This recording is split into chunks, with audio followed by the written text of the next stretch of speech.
Welcome. It's Indisputable. I'm your host, Richey. Good to be with you. We have a lot on the agenda today. Breaking down news of the day, none other than Dina Sayegh, law and crime legal analyst and a remarkable person. Should be a fascinating breakdown.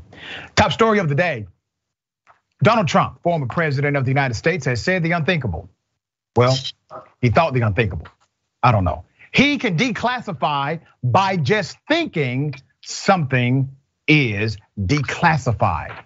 That's what he told Sean Hannity. I will break down why he said this, how it plays into his legal defense potentially, and the DOJ has received a ruling from a federal court in their favor. Here's Donald Trump explaining to his good friend Hannity how he has massive brain power and can declassify by way of thought. Here it is. So let me ask you this question, because I think this is the next logical question, because the president of the United States, you, unlike, say, Hillary Clinton in her case, right, a president has the power to declassify. Correct. Okay. You had said on Truth Social a number of times you did declassify. I did declassify, yes. Okay. Is there a process? What was your process to declassify? There doesn't have to be a process, as I understand it. You know, there's different people say different things, but as I understand, there doesn't have to be. If you're the president of the United States, you can declassify just by saying it's declassified, even by thinking about it, because you're sending it to Mar-a-Lago or to wherever you're sending it. And there doesn't have to be a process. There can be a process, but there doesn't have to be. You're the president, you make that decision. So when you send it, it's declassified. I declassified everything. Now, I declassified things, and we were having a lot of problems with NARA. You know, NARA is a radical left group of people running that thing, and when you send documents over there, I would say there's a very good chance that a lot of those documents will never be seen again. There's also a lot of speculation because of what they did, the severity of the FBI coming and raiding Mar-a-Lago. Were they looking for the Hillary Clinton emails that were deleted, but they are around someplace? Were they looking for the spying on Trump's? You had it. No, they may be saying, they may have thought that it was in there. Okay. And a lot of people said the only thing that would give the kind of severity that they showed by actually coming in and raiding with many, many people is the Hillary Clinton deal, the Russia stuff, or I mean, there are a number of things. The spying on Trump's campaign. So they spied on my campaign. Wow. Let me count the ways here. Okay, first of all, he says that he can actually declassify by way of thinking it is declassified. This is a power, obviously, by the president or that the president of the United States has. We've never heard this before. One thing about Donald Trump, he comes up with lies that we never even considered. So he is saying, yes, these documents are declassified. Initially, he said he declassified these documents based on a standing order. Remember that proclamation? Well, in order for that to work as a legal defense or affirmative defense, you must find at least one person who heard the standing order. He could find nobody. No one corroborated the standing order. So now he says, here's what I will say. I will say that I thought it in my brain, and because of my thought, it is thus declassified. I corroborate me. Let's go beyond that. He's now saying, well, it looks as if they were trying to find Hillary Clinton's emails, or maybe Russia, or perhaps how they spied on his campaign. This is simply misdirection. So here's the thing, Trump. If the documents are declassified as you suggest, that means they are declassified, not for you, but for us. We would have access to them. And if you did declassify these documents, why is it that we don't have access to them? Why will your attorneys not expose what was in the material? Or can you just say it in an interview with Sean Hannity? Just say, hey, Sean, here's what was in those boxes that I declassified. Because Trump, if you really believe you declassified those documents, why would you be afraid to tell us what it is? What's in them? What content rested on top of those papers? Trump is a fool, but he's not that much of a fool. He's not willing to actually tell you what the documents were, because he knows good and damn well he never declassified anything. All right, Trump and those close to him claimed initially although not in court, that he had declassified documents while he was still president of the United States, but they have not offered evidence to suggest this. On Wednesday, the ex-president took it to a new level, insisting that he not only didn't have to tell anyone, but that he could do it without a word. All he needed was his mind. You're the president of the United States. You can declassify just by saying it's declassified, even by thinking about it. Exact quote. Let me be very clear. Trump is absolutely 100% incorrect. There's an established protocol for declassification and classification. The president does have significant power. Now, if he would have created an executive order, he could have set the parameters for how classification works. The president has that authority. Presidents have established and developed through a series of executive orders dating to the era encompassing World War II and the early Cold War. The current directive, Executive Order 13526, was issued by President Barack Obama in 2009. Here's the irony of the whole thing.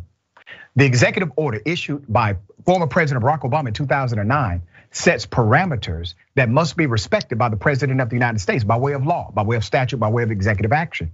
If Trump would have simply changed that directive, he could have possibly gotten away with it, but he did not. So the last executive directive is from 2009. The irony of this, that what may actually nail him to this Espionage Act charge or investigation that will eventually be a charge, is a directive written by President Barack Obama in 2009. Let's go to the DOJ. The Federal Court of Appeals, this panel on Wednesday, granted the Justice Department's request to resume reviewing classified documents seized by former President Trump's Mar-a-Lago residence, seized from the residence for its ongoing criminal investigation. The ruling is a win for the Department of Justice after a federal judge temporarily blocked investigators from examining Trump's storage of the sensitive document records, which the DOJ argued would hinder its investigation. Now, this is interesting because initially Trump claimed that all of this information was declassified and he did not want the court to utilize this in a prosecution against him. That was the initial claim. Well, his defense attorneys are not willing to say that these documents are declassified. They're not willing to submit that these documents were declassified, not declassified. They are saying in their actions that Trump did in fact steal classified information. Now, while Trump may maintain they were declassified, he has admitted to Sean Hannity he was in possession of the documents, he stole the documents, and the only question left now is, were the documents classified or not? I think that's a slam dunk answer. Yes, they were classified. The US Court of Appeals for the 11th Circuit said in its ruling granting a partial stay that Trump, and I quote, has not even attempted to show that he has a need to know the information contained in the classified documents, nor has he established that the current administration has waived that requirement for these documents, wrote the Trump-appointed judges Britt Grant and Andrew Brashear, and the Obama-appointed judge Robin Rosenbaum. Okay, now where do you go from here? Really interesting. It seems as if every single avenue has absolutely no win in a court of law. Even the pre-trial dynamics that are happening right now, the pre-indictment dynamics, the investigative dynamics are not in favor of Donald Trump. If he would have just closed his mouth, they may have been able to come up with an affirmative defense. Now that he has offered these statements on the record, which by the way, these statements can enter into federal evidence at some point in the future. The fact that he has offered these comments for the record will end up damning him in an actual trial. But we have an attorney at law on the show. She can clarify things. Attorney, how do you see this? Am I wrong here? Oh, Dr. Rashad, I was going to say that exact thing. There's two areas here. It's a court of public opinion and a court of law. And if I were his attorney, I would tell him not to be talking. Of course, all of his attorneys are either also getting in trouble with him or afraid to stand up to him. That's the problem. Because when he said there, he just has to think it, that's not the law. It's a really bad thing for him to have said on record. It could easily be shown in a courtroom proceeding later. And here's the thing. This is not surprising, right? He thinks he's clearly above the law. He acted like this while he was president, that as president, you have unfettered power and you can do whatever you want. And those, the Republicans really fed into that. The first impeachment hearing where he withheld the money to Ukraine in order to get something in return, that was also a very similar act, him acting outside the law and thinking he can do it because he's president. But the president of the United States does not have that kind of power here. But people around him kind of allowed him to have that kind of power. He was not really taken to task for that. And so this, though, is different because it's not a political situation where his maybe colleagues in Congress can save him. This is a court of law. And in that respect, it does seem really clear that he's broken the law. He's certainly not putting any kind of defenses. Him saying that he can just do it because he's president is not the law. So in that respect, I think that this ends actually really badly for him in terms of like the legal consequence. Yeah, we will see exactly how this continues to shape. But here's another dynamic. If the sensitive material, the classified information has to do with nuclear weapons or atomic energy. Congress created laws decades ago that restricted the president's ability to have access to that kind of information or to declassify that information. The prerequisite is you must consult with the DNI director. The director of national intelligence has to be consulted first before information that contains nuclear or atomic related matters can be declassified. So if that's part of it, once again, nail in the coffin.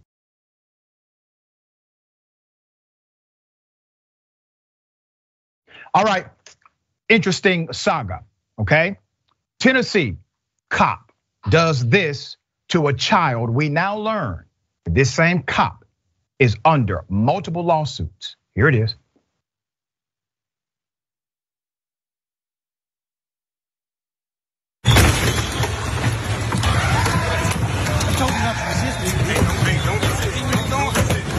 Y'all see what you doing? Don't resist. Y'all see what you doing? Quick move. I'm not resisting. Come on, stop. I'm not resisting. This cop grabbed a teenager by the hair. Let me do it this way. 18-year-old, this is an 18-year-old kid named Taurus Sledge. Okay, Mr. Sledge has been identified as a student in the video. He was taken into custody on charges of disorderly conduct, resisting arrest, or obstruction of a legal process, and assault. According to the affidavit, this cop, school resource officer Tyler McRae, and other school officials were called to the school gymnasium by the gym coach to assist with an issue he was having with Sledge. This happened Tuesday morning, eventually leading the student to be forced to the ground and pepper sprayed before being arrested. The report said that the teenager had told the gym coach he was not feeling well and refused to participate in kickball for class, but later played basketball during free time. When the coach confronted the teenager about being apparently well enough to play basketball, he reportedly became aggressive and loud, calling the coach racist and other names. Let's put up the picture of Deputy Tyler McRae. Then this deputy reportedly put his hands on Sledge's shoulder. He says to calm him down so an arrest would not have to happen. McRae said Sledge bladed off, whatever the hell that means. That was his terminology, bladed off, and told him he had 5 seconds to get his hands off. And that's when McCray claims he felt threatened by Sledge. This is a student in a high school who decided he did not want to play one sport and played another. The coach gets angry. There's a back and forth. Instead of the coach saying, go to the principal's office, instead of the coach saying, I'm going to send a letter to your home, I'm going to contact your parents, I'm going to write you up, I'm going to recommend you for in-school suspension, I'm going to make you stay after school for some kind of discipline, whatever. Instead of any of that, he says, let me call the police.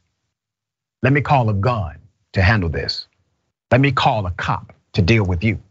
Why? The cop comes. He physically touches the teenager. Once again, the cop admits teenager was not under arrest. There was nothing criminal at all happening in that moment. The cop had no right to put his hands on somebody else's child inside of their school, period. But he did. And the child said, you got 5 seconds to get your hands off me. I'm okay with that. I'm fine with that statement. The cop then needed to do what? To put the child in his place. Sledge then reportedly stepped up to McCray. This is part of McCray's report before returning to the bleachers and putting his backpack on, ignoring commands from the deputy to return. Remember, he's not under arrest. He has the ability to walk away. According to the affidavit, Deputy McCray then took Sledge by the arm and placed him under arrest, which Sledge resisted. McCray then grabbed Sledge by the hair and forced him to the stairs of the bleachers. You know, is it not ironic that you can be arrested for resisting arrest when you were not under arrest in the first place? How does that work? You get arrested for resisting arrest even though you were never under arrest. You had no crime prerequisite to be arrested, nothing. There's more. The report continues to say, Sledge allegedly ignored several more of the deputy's commands, including to remove his backpack so he could be handcuffed, prompting this school resource officer to pepper spray the teenager. Pepper sprayed him in the face. According to his report, he only did that in order to gain compliance. The affidavit also says a PR-24 baton was used to unlock his hands during the altercation. Sledge, the teenager, refused medical attention from the school, but later told McCray he needed emergency medical attention, reportedly stating, yes, when you were using the stick on me, prying my arm, I think you broke it. The student's father arrived at the school shortly after, and Sledge was taken to Hamilton County Jail. A nurse at the jail cleared Sledge of any broken bones. Let's go to the sheriff. Let's put his picture up here, okay? Hamilton County Sheriff, his name is Austin Garrett. Austin, the good sheriff of Hamilton County, said in a statement, the video does not tell the whole story, adding the department plans on releasing the full body camera video of the incident. Well, good for you. I'm glad you will, okay? I look forward to airing it when that happens. Additionally, Local 3 News, all right, the local news of that area also learned the deputy, and Sheriff, I hope you're listening, your deputy in the incident is the same one involved in several ongoing civil rights lawsuits today. Multiple civil rights lawsuits against one deputy. According to the lawsuit, McRae is accused of fondling and groping underage girls during a traffic stop. Let's put the sheriff back up, okay? So Sheriff, since you got some video, I'm asking for others to send me video on your deputy, because I don't believe this is the first time your deputy has responded this way to a young person.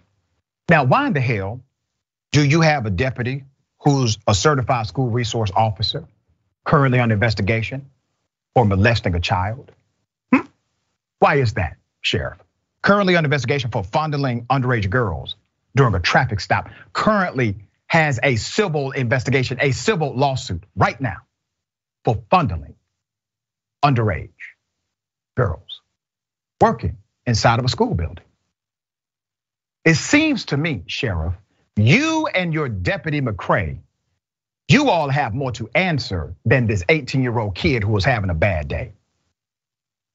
Ms. Dahl, it is insane to me for a cop to work inside of a school system and be under a civil lawsuit for fondling underage children. What are your thoughts here? Absolutely. And it goes to, we've talked about this a lot because I love how you focus on children's issues a lot. We don't care enough about children in this country. It is too easy for people in power to ignore their rights or certainly not protect their rights enough because it takes the parent to say something, and parents are working or they're busy and they may not know, frankly, everything that's going on in a school. And so it's way too easy for that person in charge, the sheriff here, to do that. He's maybe not getting enough complaints or enough to make his job a little bit more difficult. And that's really awful because the sheriff should know better. We have to protect our children. And here's the thing too, is we've talked about, systemic issues. And then there's also the bad apples. And over, the bad apples tend to be repeat offenders. And so the fact that this police officer already has civil lawsuits, I'm not surprised because it tends to be that one person tends to do multiple things. It's usually not like the first time they have misused their power. And that's certainly what this was an abuse of his power. And if this doesn't become a check on him, the next situation might end a lot worse because that's how we see it. The person sometimes it progresses and gets even worse. So I hope that your story here is highlighting. Certainly, they did not protect the children enough by putting this officer in there, and now they are on notice to do better. Yeah. Everybody failed this teenager, from his coach, how he handled the situation, to this school resource officer. I know some school resource officers. A few of them are my friends. These individuals give a damn. They're like mentors inside of those schools. They would never treat a student like that.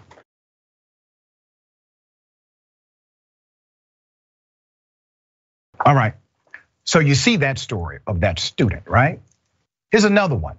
And you will see very clearly how things are very different for this individual. Here it is. Have a seat on the ground. Have a seat. I'm not sitting. I'm not sitting. Back off. Back up. I'm not sitting. Put your hands behind your back. I'm not sitting. I will tase you, sir. Touch the vehicle. Put your hands on the now.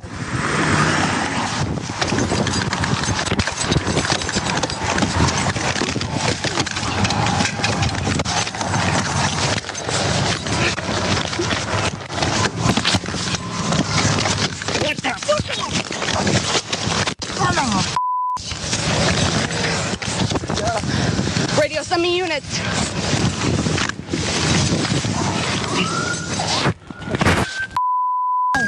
Knock it off, man.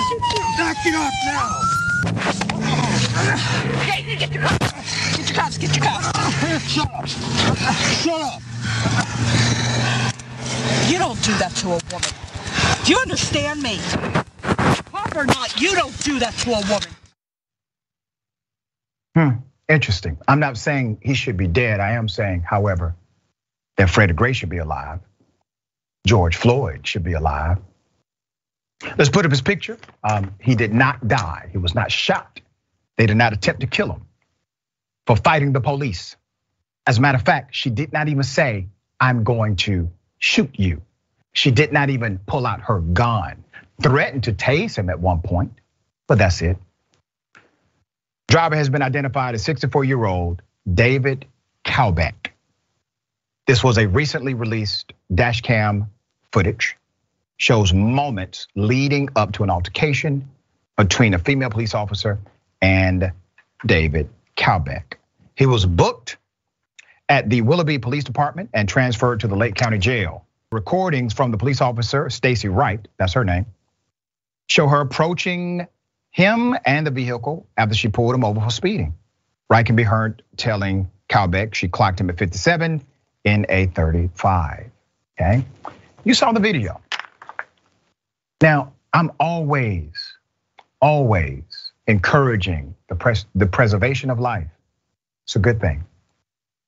My point is, when a cop tells you they had no choice, when a police officer says that they're just doing what they were trained to do, I want you to remember what happened in this story. That police officer acted in a way that valued the life of that 64-year-old white male. It did not dawn upon this officer that his life had no value. This officer did not want to exterminate this person because of a traffic ticket or even because of him fighting her. She still wanted him to live. She was upset. She was aggressive. Yes, she had to be. She was combative. It was necessary. She was physical. It was required. But she did not make a move to kill him. Why? Because internally, inside of her, she valued his life. She valued the community that he comes from. She valued him as a person, even if she did not like him in that moment. Ms. Dahl, thoughts here? I was just thinking that I bet other female officers that were slightly horrified by that video because it makes it look like she could not handle the suspect, which I'm sure many other female officers are able to do that. That is their job. She definitely put herself into a situation where he could have easily drawn her gun and used it against her. So I imagine she did break a whole bunch of different protocols. Like you said, it doesn't seem at any point in time she thought to shoot him because she certainly doesn't say it, and she's not trigger happy. But I do think the way she handled it is probably a bad message, as if she needed the help of these other men. And I think there's a lot of female officers out there who probably could have handled that themselves much better. Yeah, all right. We got more on the other side. It's indisputable, stick and stay.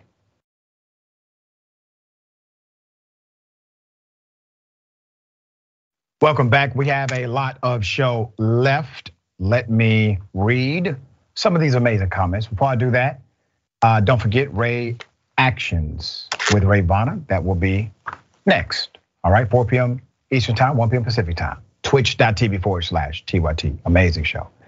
All right, cool. So I'm supposed to tell you that I am being inducted into the National Black College Alumni Hall of Fame this week. It actually happens on tomorrow. Very thankful for the opportunity. This is a rare club. It includes Dr. Martin Luther King Jr., Oprah Winfrey, Chief Justice Thurgood Marshall, Ambassador Andrew Young, and a few other notable black leaders. Less than 1% of black scholars get the opportunity to be inducted into this Hall of Fame. I am humbled by the board's unanimous decision to induct me this week. Thank you so much for that. All right, okay, let's read the comments. We can see the silver-haired dragon laughing my F and A off. We could believe that Trump can declassify documents just by thinking it, if only he'd showed evidence in the past of thinking. There you go. Next TYT reporter says, also, just because he wasn't feeling well during gym doesn't mean he wasn't feeling better later in the day. Yeah, good point. All right. Lynn says, I'm curious what may have happened if 4 other guys didn't come to her aid. Yeah, it's a very good point. Gail, I think this is Hafner, member for 2 months at Indisputable. Thank you so much for being a member for 2 months. Gwen Maddox, welcome to Indisputable. Thank you so much for joining. Let's go to Toolman_TM51. If Trump had the Hillary's emails, he would have publicized them, not hide them. I know, it's a ridiculous interview. Yeah, I mean, they, maybe they were looking for Hillary's emails. Maybe they were looking for how they spied on my campaign. Well, sir, if you had those things, number one, you have admitted you stole classified information. But if you had those things, you would have exposed them. All right? Okay, got something for you. Ladies and gentlemen, I wish a Karen would. You want to call the police on them for having a barbecue on a Sunday? I feel free! Back off! I'm going to tell them there's an African-American man threatening my life. Racism and racism.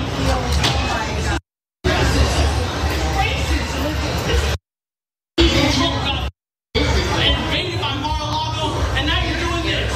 This is so. Call the FBI.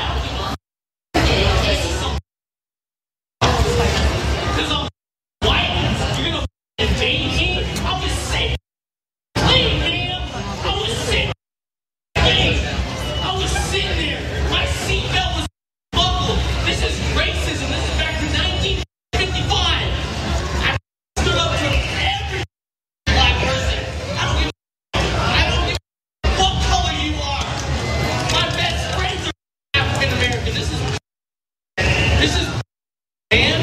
I'm Frank out of the African American freaking county. This is my best friend. His name is Frank.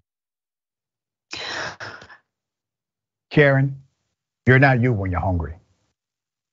Okay. We have not seen this before. This is a new documented case of Karenicity. This is Karenicity with a mixture of MAGA pride. So this was an utter breakdown. This was at the Las Vegas airport. This individual claimed that they were being racist against him. He said this is not 1955. And he also cited the FBI raiding Mar-a-Lago. He's very upset about that, obviously.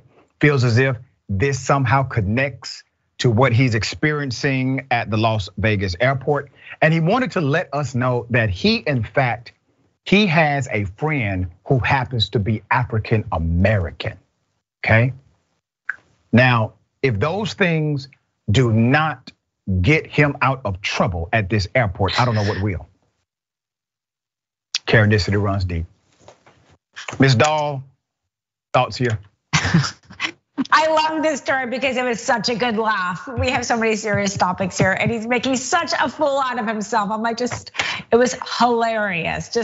It was really funny. I loved him putting himself in the same category as the president and just, the racism. It was, what else are you gonna do? It was a good Karen laugh, let's put it that way. There you go, all right. Good way to look at it, okay?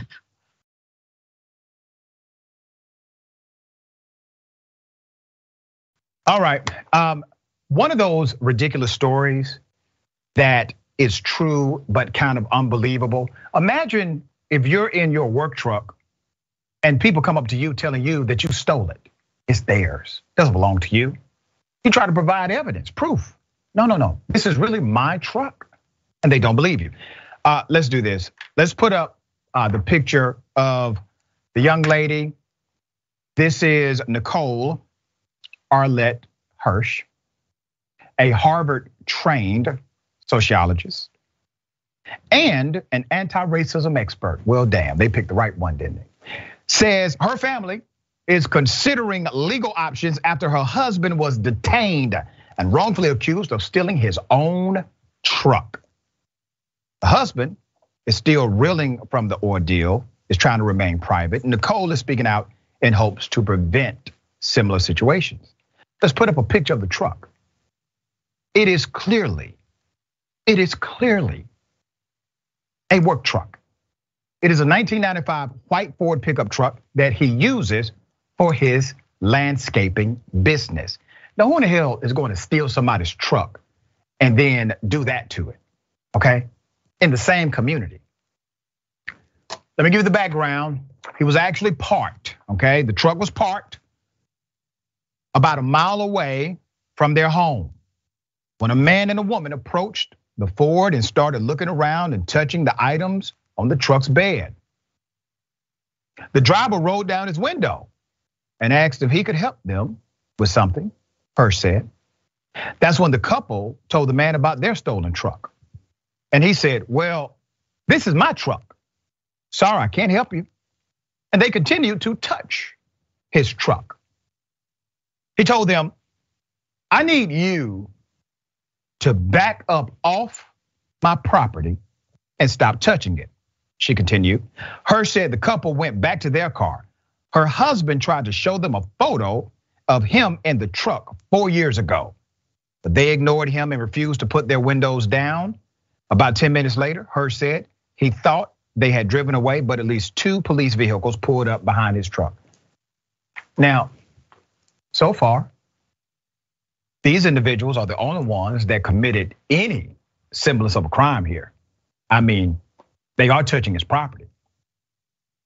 They walk away. He tries to do more than he's required.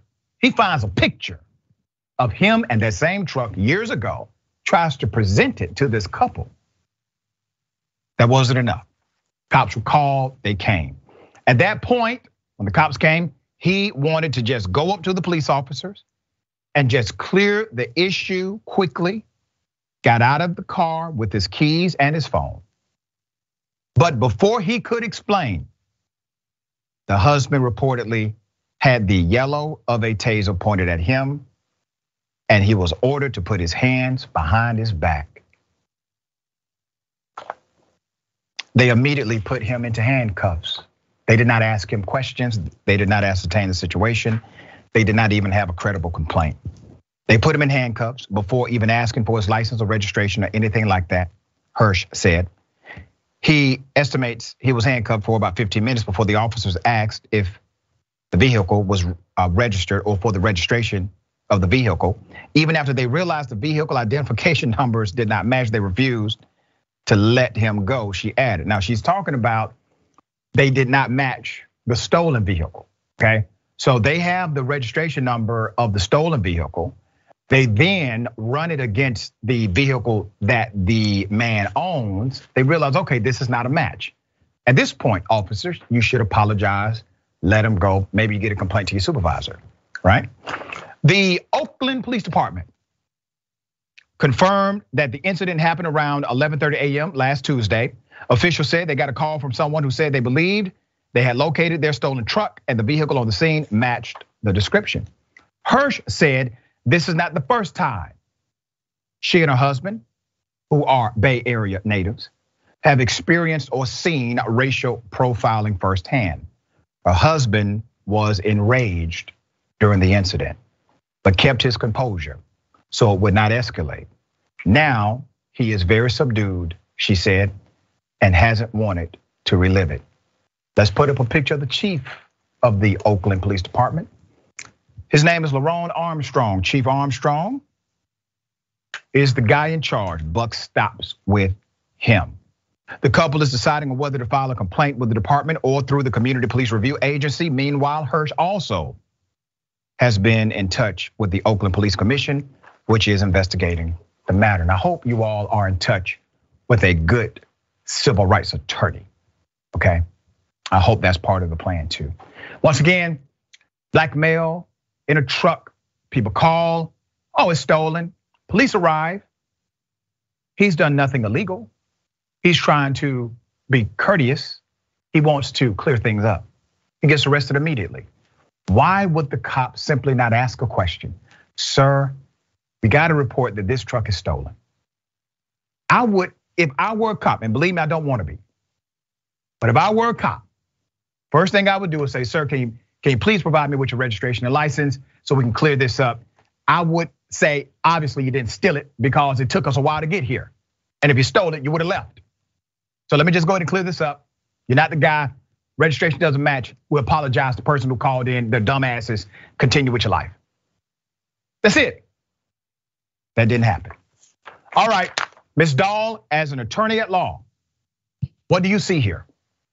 I mean, I think it just outside of the law, clearly there's racial profiling by the couple and how the police handled the situation. It's really too bad. It's very hard to prove a negative like that. If someone's accusing you of doing something, it's very hard to prove the negative. He, in fact, had a photo, which is too bad that the couple wouldn't let him see it. In terms of the actual civil lawsuit, it's interesting because stolen vehicle, how the police respond to stolen vehicle allegations, they usually do show quite a bit of force because that tends to be the most dangerous, a very dangerous phone call for the police. And I've seen it escalate much more than this when they get a stolen phone call.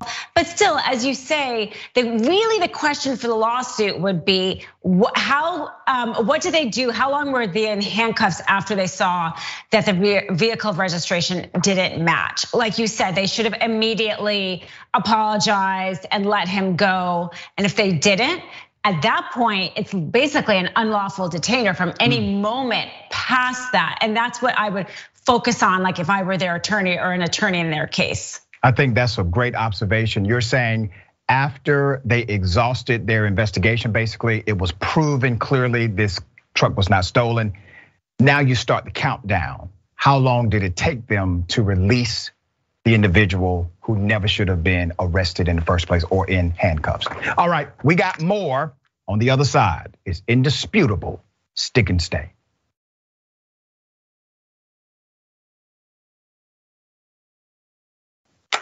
Welcome back. We have a lot of show left. Let me read some of these amazing comments. Beautiful stuff here. All right. K-Dragon Battling for Truth and Justice says, love Indisputable. Been a while. Great to see Rashad and great to see you too. Okay. Bill's Dragon circles the wagon. Imagine being the black friend that he shouted out. Yeah. All right. Let's go to, thank you, Tracy Ravenhawk, member for 4 months. Indisputable level. Thank you so much for that. Congratulations, Dr. Richey. We love you and I love you back. Tracy, thank you. Dragonheart, welcome to Indisputable Dragonheart. Lady J72, welcome to Indisputable. Shadow Dragon Dreamer, that Mel Karen was hangry. Maybe someone should hand him a Snickers. There you go. Made money in the building. Which queen of Oakland Dragon here? I'm surprised the police even showed up. Good luck getting them to come out here. Interesting. Doormat9 _ scratch mark, subscribe with Prime. Subscribe for 24 months. Thank you so much for that. All right. Really appreciate it. Okay. Georgia students decided to come together and spell the N-word. Let me go ahead and put the picture up first. Okay. Here it is. They are spelling the N-word. School officials in Georgia are now investigating after students spelled out the N-word on their chest in an image that has now gone viral on social media. 5 West Lawrence County high school students were pictured spelling out a racial slur on shirts at a Friday night football game. These 5 students were part of a collective of students called Rowdy Raiders.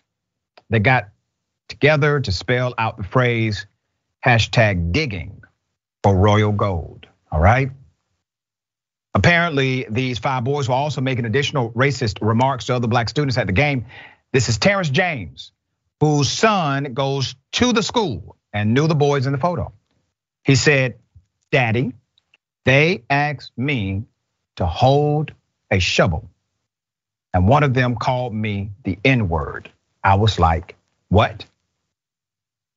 Let's put up a picture of the superintendent here. The Lawrence County superintendent, his name is Clifford Garnto. He said that they are truly disappointed in the choices of these students. Let me read this statement. Important message from the superintendent.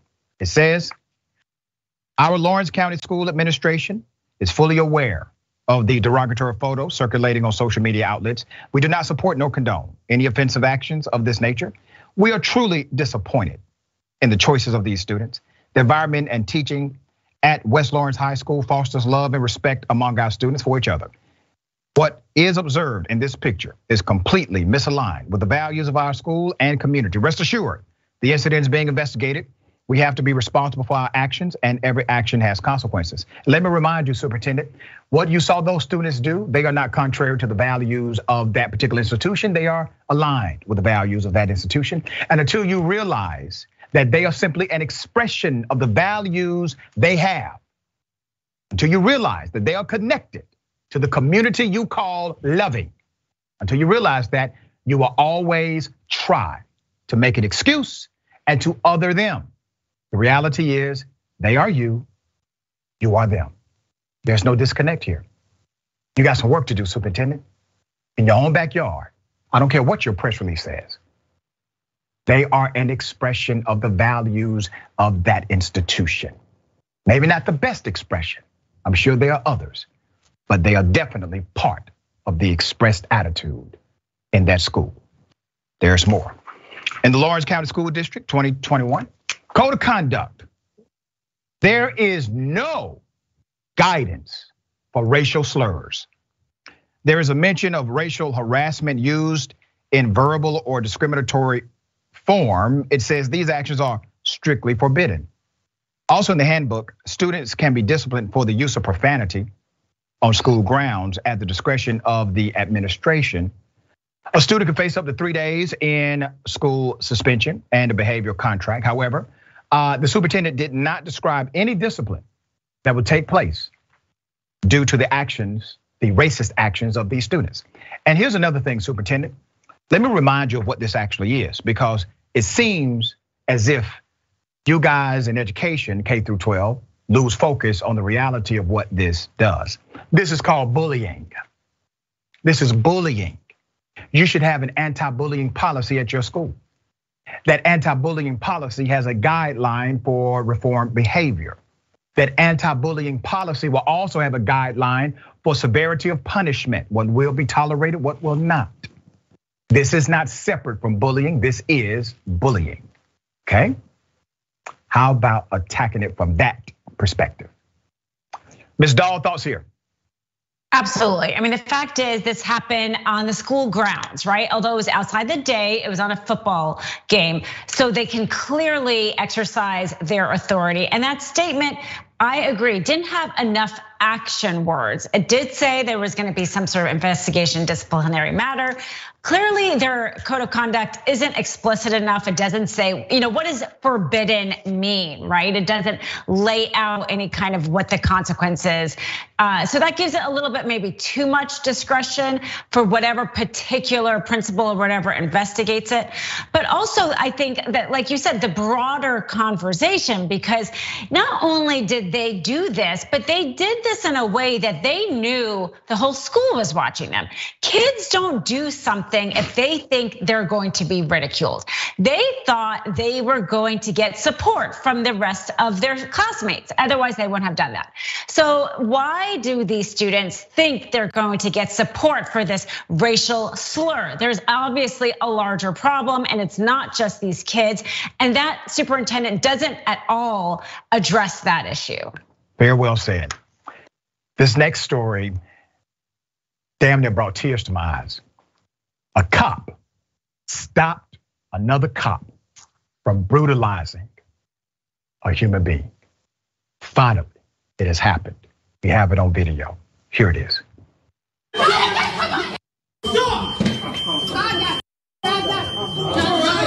better grab my neck. Okay, you better grab my neck. I got it. Why you grab my neck? Are we gonna go?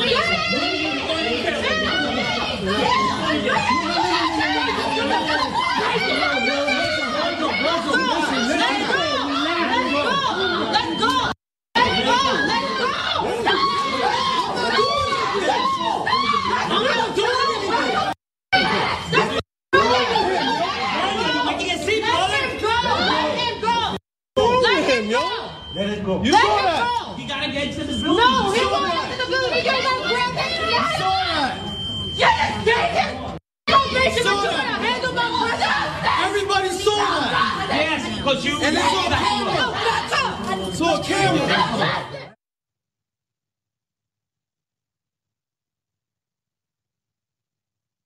Humanity. I'm going to give you the background to why that cop saved that young black male. This was inside of a courthouse, Miami-Dade Circuit. Grieving family was livid that a 20-year-old man who confessed to shooting a 17-year-old child was going to get away with it. According to the narrative, the 20-year-old accidentally shot the 17-year-old family member. He will only receive weeks in jail. He was previously facing 30 years. In Miami-Dade Circuit Court, Michael McGowan was sentenced to several weeks of jail time, followed by boot camp, after pleading guilty to accidentally shooting the kid, whose name was Giselle Rengifo. Now, when that family realized there would be no justice for this 17-year-old, there was an emotional response. That's human. I get that. They were ordered out of the courtroom, and one officer wanted to physically escalate, arrest, or whatever else. But there was a good guy with heart and a uniform. You don't see that. And I got to say this, brother, you touched me. Because I know that you're not popular right now with the rest of your colleagues. I know you have offended likely your own supervisor. But I guarantee you this, you made your mama proud. You made your father proud. You made us proud. Ms. Dahl, in all of your years of being an attorney, have you ever seen a court officer or a deputy go against another cop in this way, very public, very aggressive, and he was very dogmatic? You will not be arresting this man today. Have you ever seen that happen before? I haven't, and like you, I think it was absolutely necessary and completely humane. And the thing that struck me in this video was the panic of what I think is his mother or his sister. And that really hit me as a mom. You can hear them just so panicked that their son is going to be hurt here. And now actually knowing more of the background that another family member was killed. I mean, how horrific that they had to be so scared for their son by a police officer. And so thank goodness the other one did step in and protect him. And they were traumatized. This poor family who was already dealing with so much was traumatized. Nobody should be panicked that their son is going to get hurt, or killed by a police officer. And you could hear that in that mother's voice. Yeah, the officer, his name, according to the narrative we could find on social media, was confirmed as Officer Jules Virgil. Officer Jules Virgil, all right? He's the one that stepped up and interrupted this potential arrest that would have happened. Okay, we got more. On the other side is Indisputable, Stick and Stay.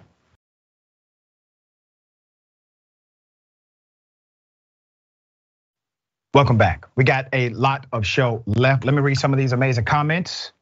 Kind of pressed for time, we'll make it quick. Travel Nurse Dragon says that cop will be blackballed, just watch. Unfortunate, but very probable reality. Reason and Why says that cop is going down in indisputable history. That's correct, absolutely will. Sophia Smirnoff, thank you for that, Sophia. Today is my first day wearing my I Wish You Karen Wood shirt from TYT Indisputable. Love you, Dr. Richey, and love you back. We appreciate you supporting the program and wear that shirt with pride, okay? All right, Top Cat _ Glass Dragon. Big hugs, Doc. I know it's hard for you to do these stories. At times it is. At times it is. And I'm okay with my humanity. All right. A couple, they go to buy property. They are racially discriminated against. How? Will surprise you. Here's a video. Probably we won't be able to get along with each other well. This is how I know. But why though? Why do you think we won't be able to get along? Well, this is my personal comment. I've never experienced anything. But no. Here's the things. But first of all, I don't do negotiation. That's okay. That's fine. Second of all, the price is fine. We would like to purchase it, and we're more than qualified. We could pay for this cash. My wife and I own this all the land here right off of Danover and Pin Oak. On Danover, my wife and I own that. We own a $2 million house right here in Cinco Ranch. We could pay for this cash, but you're refusing to sell to us. And you don't know who my wife and I are, and this is my sister. And so we're coming here because we're interested in this property. This is my second time seeing it. You probably have my records inside of your database. And so being the fact that you're refusing to sell to us, and which I don't want to assume on why you're refusing to sell to us, I don't want to do that because you've already made enough assumptions. Yep, you won't assume, but I will. It's because you're black, okay? Let's put up the picture of the couple who was discriminated against. This is a Texas couple. They are now suing after they believe a real estate agent refused to sell them 3 condos due to their race. Misty and James Amari of Texas, along with Misty's sister, filed on Friday, September 16th, a civil lawsuit in the US District Court claiming housing discrimination and are asking to have a trial by jury. The family, they are asking the courts to award them $2 million for the violation and to be able to purchase 3 condos after the trial. In addition to suing, Josie Lynn, the realtor. Let's put her up. The lawsuit lists Remax LLC, EXP Realty LLC, UMRE Investment Holdings LLC, United Property Management, and Grand West Residential Condominium Association, Inc. Remax Realty said, however, Lynn no longer worked with them as of December 2021. Let me highlight a couple of dynamics that are already present. They had no reason to reject the purchase at all. There was no issue with the asking price. These individuals are investors, obviously. They had the investment capital to make this purchase and to make the purchase more than one time. They were looking to buy 3 condos. They were told no. Part of the reason, they may not get along with the community. What do you think that means? What do you think that says? Okay. The family has a history of including real estate as a portion of their financial portfolio. They do regular investing in buying and renting homes. In August, family wanted to purchase 2 units to lease and 1 for a family member, Misty's sister. Lynn, the agent you just saw, allegedly took them on an uncomfortable tour of the property. But still, the family was not discouraged. For them, this was not personal, but a business investment, which means they decided to press on. We can get over the fact that you were rude during the tour, that you made us uncomfortable in the conversation. After the tour, they said, okay, we're ready to buy 3 of these. And that's when things changed. The lawsuit says the couple captured the agent on audio saying she would not approve the family to move into the 3-story building located in what is known as Katie's Asian town, because she believed they would not be able to get along with each other well. She also told them she did not believe they could qualify for the specific type of financing that she was looking for. Well, damn. This is one of the simplest discriminatory housing cases I have seen ever. I mean, you literally have an audio that hits all of the no-nos within about 2 minutes, okay? After James saw a flyer promoting the condos, he was excited, believing it was a good opportunity and it would be a compliment to his other real estate endeavors. Really interesting. But fast forward, August 20th, right? August 20th, the realtor sought to stop those plans. She said since she was also the owner of the unit, she had the final say on who would be able to live in the building, adding, according to the complaint, all the other owners were personal friends and knew each other, which means obviously she can speak on their behalf, or at least she believes she could. In the lawsuit, the plaintiffs point to the flyer saying it reveals the real reason why they were denied. So the flyer is there. The building is an option for Chinese and Asian communities in Houston, where many could live a safe and simple Asian life. The couple believe this substantiates their claim race played a part in the refusal to sell. That nails it completely. Here's the thing, okay? We're not going to do this, all right? Now I love my black and brown coalition, love you to life. But anytime you start to adopt the narrative of our historic oppressor, we've already gone off the tracks here. Now, I would expect this kind of action and behavior from certain communities. I should not expect it from you. You know good and damn well what it's like to be discriminated against in this country. You know good and damn well what it's like for people to tell you no when you deserve a yes, when you earned it. How dare you decide to become the no to others and repeat the cycle of oppression and discrimination just because you can. Racism has no place. It doesn't matter where it's coming from, it has no place. Hopefully this becomes a lesson for those who are involved and any who would like to act in this particular way to discriminate against others because of the color of their skin, and the assumptions that they've created. Ms. Dahl, thoughts here? I mean, from a legal perspective, I agree. This is a slam dunk case in terms of both what they say in the video and the flyer. It seems like there was clearly some sort of discrimination. I would be surprised if this couple didn't win. They'll most likely settle out of court because it's such a good case for them. And then, yeah, in terms of your point, I think this is really a good example. And we've seen this before. I mean, we see this in our everyday life. And then we've seen this on this show that, racism and discrimination is not so clearly, only, every group can actually be that way toward another group. And I think that we need to kind of maybe acknowledge that, because if we're a member of a minority, we may think that we are above it, right? And we don't always understand other minority communities, or maybe we're not empathetic enough, et cetera. And I think this is a good example of, it's not just white America that perpetrates this. Unfortunately, it tends to kind of be, there's enough to go around. Let's just put it that way. Yeah, we're gonna follow this. Obviously, they have requested a jury trial, which can be very exhaustive. And I expect there to be a settlement offer. Maybe there's a settlement rejection, but there will be an update to this story.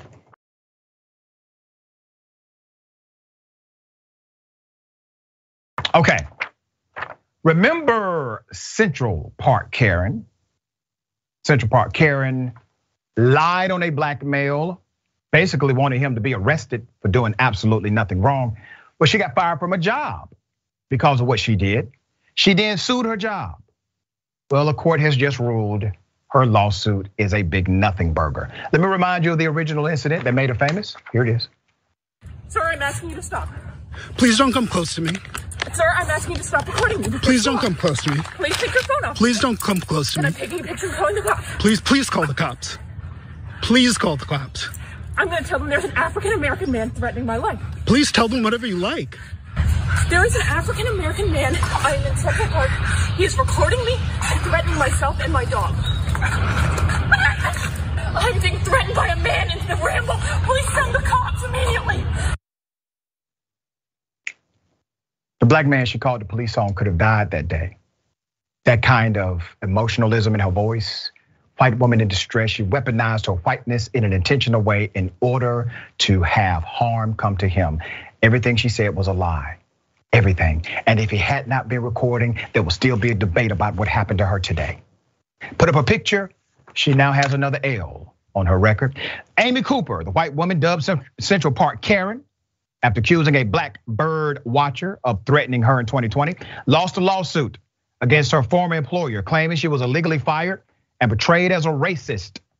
In May 2020, Cooper went viral after the video showing her yelling at the bird watcher, Christian Cooper, and calling the police to claim an African-American man was threatening her life. I always found it very ironic that they share the same last name, same spelling. Isn't that something? Just a point. Franklin Templeton, okay, a holding company, fired Amy Cooper the day after the Central Park altercation, saying in a statement that it does not tolerate racism of any kind, the suit states. Now, that's a company that really doesn't. They did not wait. They fired her before the police got involved, okay? They let her go quickly. They said, we don't tolerate it, and they meant it. She was gone. No due process, good, not required. The company is not the government. They can just fire if they choose to, and they did. After Cooper was fired, she sued the employer, accusing the company of axing her without an investigation. And she claimed in the lawsuit they discriminated against her. Now, I gotta say this, her Karenicity knows no limits here. She literally lies on a black man, weaponizing her whiteness, wants to discriminate against him, wants the police, the public to discriminate against him for doing absolutely nothing wrong. She gets fired for her lies, and all of a sudden, she's the one who's a victim. Let's put up the picture of the judge that was not having it. US District Judge Ronnie Abrams rejected Cooper's claim. that she was defamed when ex-employer Franklin Templeton, a holding company, decided to give her the axe. Cooper claimed that Franklin Templeton and its chief executive, Jenny Johnson, perpetrated her image as a privileged white female Karen by making public statements about firing her after conducting an investigation into the incident. Her suit filed May 2021 argued her call to cops had nothing to do with Christian's race, but rather because the overzealous bird watcher selected her as a target in a feud between dog lovers. She did not learn her lesson, ladies and gentlemen. Cooper claimed in her suit that her former employer's statement, which received over 200,000 likes on Twitter, implied that the company had uncovered details about her alleged racism not evident from the video, but the Manhattan judge disagreed. The contents of the viral video, as well as the dialogue surrounding it, both in the media and on social media, were already matters of public knowledge, rendering the defendant's statements inactionable as pure opinion. There it is. It was already out there, Karen. They did not create it. They were not the catalyst of it. They simply opined on publicly available information, perfectly legal and protected. Dina Dahl, do you see it any differently? No, I agree. So, in order to be liable for defamation, you have to make an inaccurate statement of fact. Yeah. And basically their statement saying that this perceived racism is why they were firing her. The judge found that that wasn't a factual statement, that the video was out there, the comments that they had all made were out there. And they were really, the company was just stating their opinion about the facts that were out there. And you cannot be liable for your opinion. Incidentally, that's why Tucker Carlson's show tends to be protected, because his is an opinion show and not a news show. That's a little bit of an aside. But the fact is we all saw that video. So they were within their rights, the company, to make an opinion that she was acting in a racist way. And that's why the company's not liable. There you go. All right, we got more on the other side. It's indisputable. Stick and stay.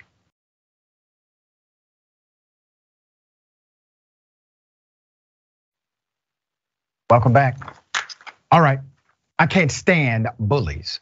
This caught my attention. A landlord decides to do this to a student leasing from him. Here it is. What is it? Have you ever seen one of these before? I've seen one of these. You know what it is? I know what it is. Well, are you gonna treat me with it? No. Okay then. I just want to make sure you know it's here. You're really stupid. I would protect myself. Why would you protect yourself? Why would I protect myself? Yes. Did I threat you? I have the right to protect myself. Did I threat you? Did you what? Did I threat you? Threat me? Yeah. Did I? Yeah, Why? What if I don't? If I go to the kitchen, what are you gonna do? You're gonna shoot me? We'll see what I do. I didn't threaten to shoot you.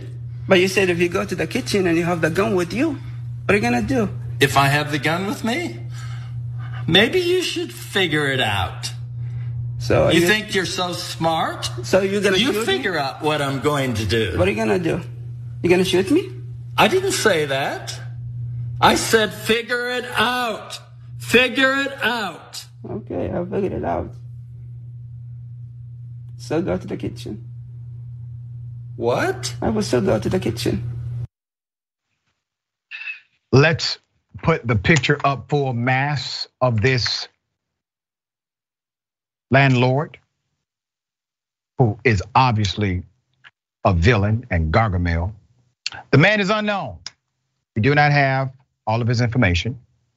And the student's identity and the school he attends is private for now, but I do have more background. According to Mountain Episada on Reddit, this took place in Denton, Texas, a college town with few places to live. The cops were called, but they saw, and I quote, no direct threat, apparently. These are a few updates this user has been giving regarding the incident. Let's put those updates up. It says in our quote, "I'm not the person in the video, just a fellow classmate. The guy's renting a room in the house.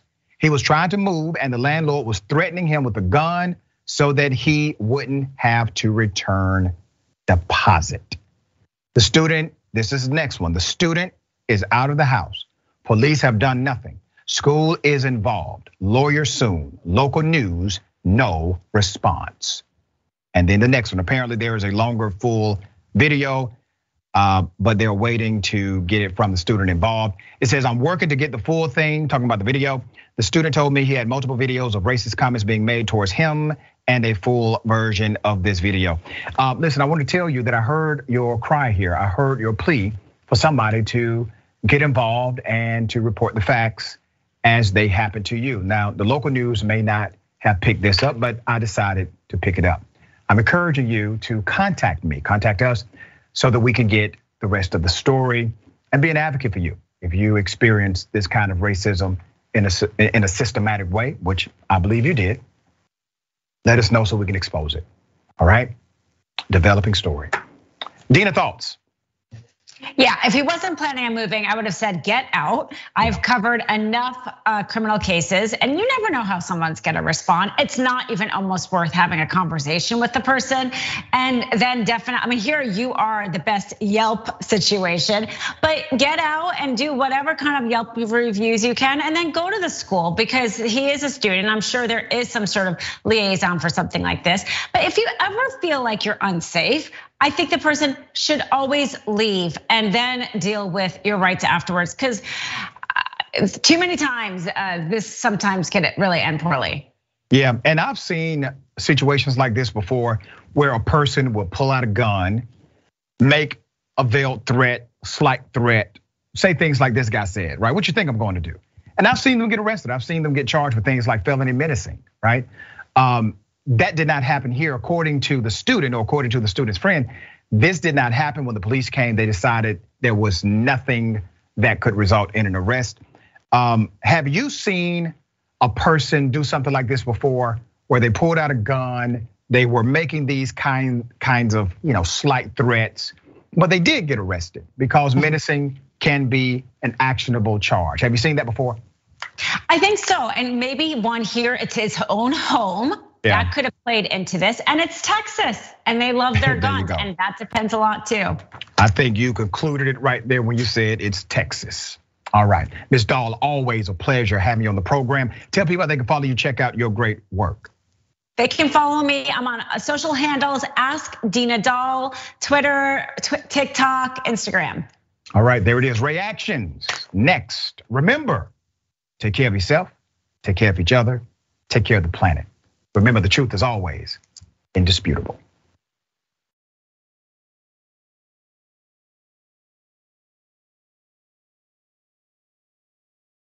Welcome to Indisputable. I'm your host, Dr. Rashad Richey. We got a lot happening today. But what do we do on this show? We tell the truth. You know why we tell the truth? Because the truth is simply indisputable. Rashad, great to be here. Congratulations on the new show. And I gotta let everybody know that Rashad and I go way back. Here's the pattern that we see in all of these Karen stories. They think they own stuff they do not own. Now, where does that come from? I don't know, maybe slavery. Maybe they think they should still own black people. This is what happens when Karens weaponize the police. When you're used to privilege, equality seems like oppression. It hits you in a certain way when someone is holding you against your will, treating you like you're a criminal and you're an innocent person. This is something that black people face no matter where they are. A stronger black economy lends itself to a stronger, greater economy. Don't think it's exclusive of you, it's inclusive of you. What's your beef with critical race theory? It adds more fuel to the fire of the racist tendencies that we already have. We have a generation of problem solvers that can remedy the problem if they are properly taught what the problem is. You know who created redlining in this country? It was a white liberal. I don't give a damn who created it. If it's a racist policy, Shelley, here's what I don't know. I don't know. See, there you go filibustering, brother. You're scared of this truth, but you're gonna get it though.